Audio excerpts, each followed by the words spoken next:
Most petrol heads will have a bucket list of cars that they want to drive before they die. And guys, today you're coming for a ride with me to tick off one of mine. Meet the Subaru P1.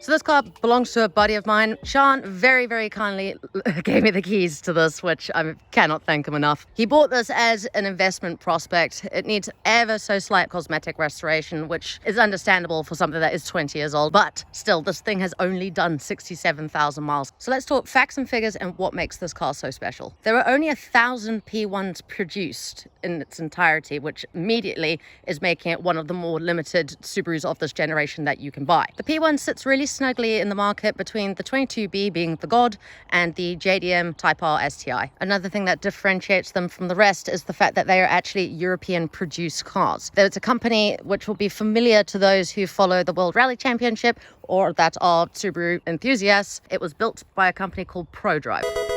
They took the JDM Type R chassis and made some finer tweaks to it to make it more adjacent for European roads. ProDrive deviated away from the suspension setup on the Type R. They said the rear was a little bit too soft and the front was actually a little bit too hard, so they created a bespoke setup for this car that is more in conjunction with the types of roads that we have, say, over here in the UK. So the P1 still runs an EJ20 2-litre turbocharged engine, much like the rest. However, ProDrive did have to adapt the engine to be able to get through the very harsh European noise and emissions standards. However, they managed to do so without sacrificing power. The factory power output that these make is 276 brake horsepower, and they make in the region of 260 foot-pounds of torque. It uses an all-wheel drive system, and it's got a 5-speed manual gearbox. What's awesome about the gearbox is it's got a factory short shifter, and just the gear ratios are so low, it makes these absolute B-road hunters. Another attribute that makes these very, very good handling cars is the fact that the curb weight is just under 1,300 kilos. So it really can put the power down nicely, but also it moves beautifully through corners. If you see one of these cruising down the street and you want to find out if it is actually a P1, the identifiable features cosmetically are the fact that it's got this wonderful spoiler on the back bearing P1 on the side. They come with the OZ wheels. All of these models are 2 doors, which is another massively identifiable feature because a lot of the GC8s are 4 doors. And then coming around to the front, you've got the specific P1 design front splitter. P1s also all came in Sonic Blue. There was no option for any other color.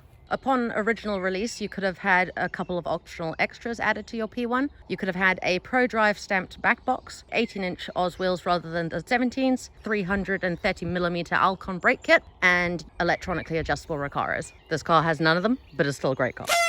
Coming through to the interior, you'll immediately see the ProDrive embossed half fabric, half suede seats.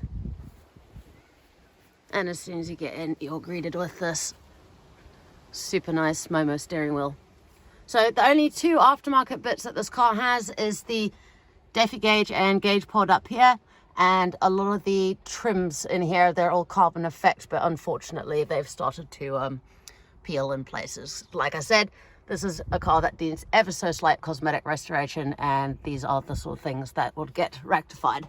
So 2 features that the car has that I'm super thankful for are the must-needed cup holder and air conditioning. Moving down, you'll see your ProDrive gear knob.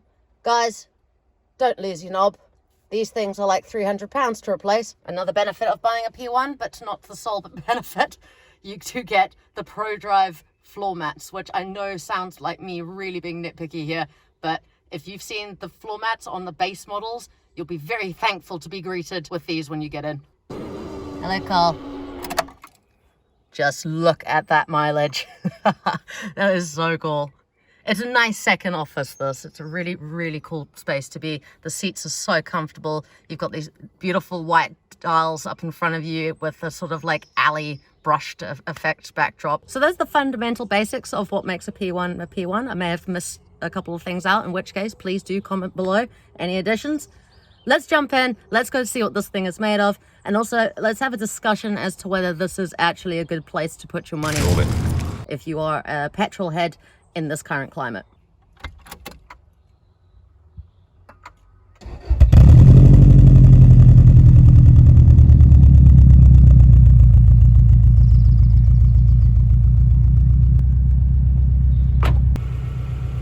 I am so stoked to be in this car right now. So I'm just gonna let it warm up a little bit and then we'll go take it down some back roads. I will say it here and now, I'm not about to give this car death out of respect for my friend and the car itself. So we'll put it through its paces, but don't expect to see me limiter bashing. Now I am actually in the motor trade and we do actually sell a lot of Subarus, primarily blob eyes, but every now and again we'll get something in like this. And I can say here and now, just the space in front of you, it doesn't feel dated comparably with later generations of Subaru. Yeah, sure, you know, as with all the Subarus, the interiors are plastic. You're gonna hear a little bit of a rattle here and there. I mean, these cars are like 20 years old, so I'm sure panels have come off at some point in time, in which case they never really go back on the same way. So I'm allowing for little things like that, but for the most part, quiet cabin space, again making reference to the Type R, which had a lot less sound deadening. The acoustics of my voice in here are quite solid.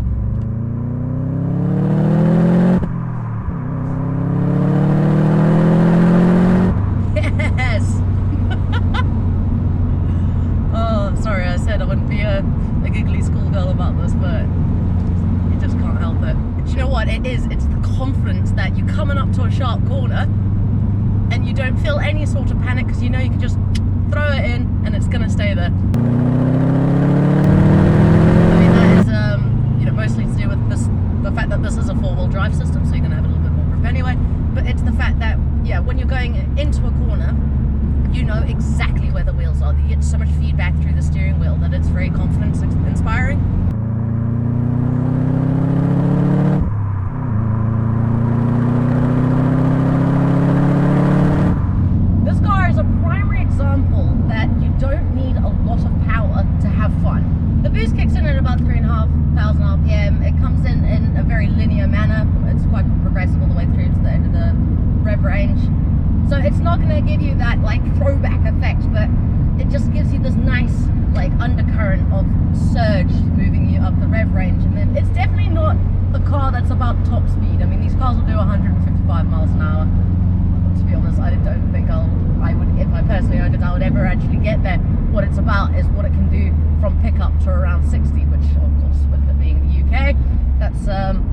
Nearing the top speed that we're allowed to do anyway. It will do 0 to 60 apparently in just sub 5 seconds. That I would actually find believable because it does pick up and you do feel it.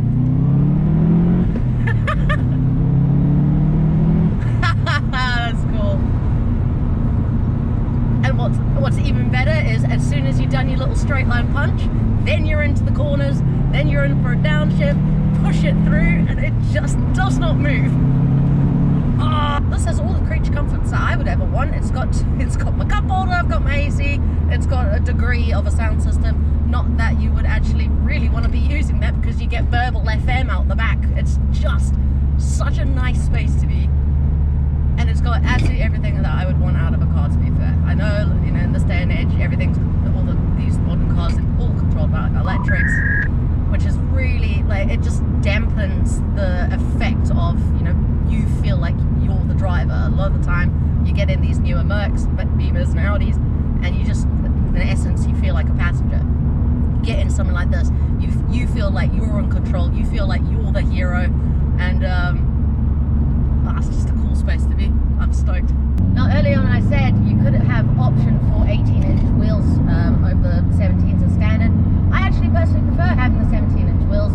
Whilst with the 18s you get a bit more of a, you know, it's sort of like effect when you look at it from the side, from the profile. You know, it just does fill the arches a little bit better. I'll go as far as saying that it does look better. But in terms of ride comfort, because of course with the 17s you get slightly more tire profile. With UK roads such as the ones that we have around my house, where apparently our taxes do absolutely nothing. What is y'all doing with my money? It's nice when you know, move over a pothole and you don't wince because you think that you're about to have your back shattered. Right, second gear.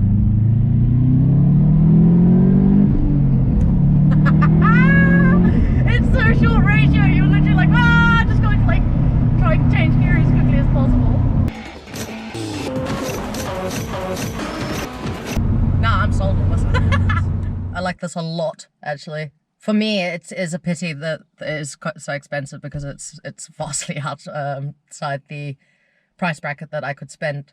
But if I had the money, then yeah, I would definitely go for this. Only niggle that I could pick up on is the brakes aren't that great. Now, I'm going to give this car the benefit of the doubt because I do know that it's about to have pads and disc done. I reckon if you were to put a big brake kit on this, all of a sudden this car will become a whole different animal. From an investment standpoint, I think this is a safe place to put your money. And also I think it'll just put a smile on your face anyway. It is also worth mentioning that I'm saying it's worth the money if you get a good example. You have to remember these cars are 20 years old and there are lemons out there. You do not want to pick up a car like this that's a lemon, because once you start chasing rust around, not only are you going to go, you know, thousands deep in trying to get it back to a factory standard, but also that's going to be a mark against it, because the collectors that come to look at these cars, they want immaculate, they want untouched as well. The moment you start putting plates underneath these cars, then you're going to get a lot of people walking away. Providing you get a good version of one, in which case this one is underneath of this is immaculate. So by right at the start, you're going to do well off the back end. And in the meantime, you get to own something like this. So I've given my opinion, but I want to hear yours. So I'm going to leave you with the question, is the P1 worth the money, or is it just a Type R with all the good bits taken off? Thanks so much for watching, guys. Catch me in the next one. We're going to do stuff with my twin turbo Cayman project, and we're going to get out on some of the bikes. If you like this video, hit that like button, and why not subscribe? I mean, it's free. Thanks so much for watching. Bye.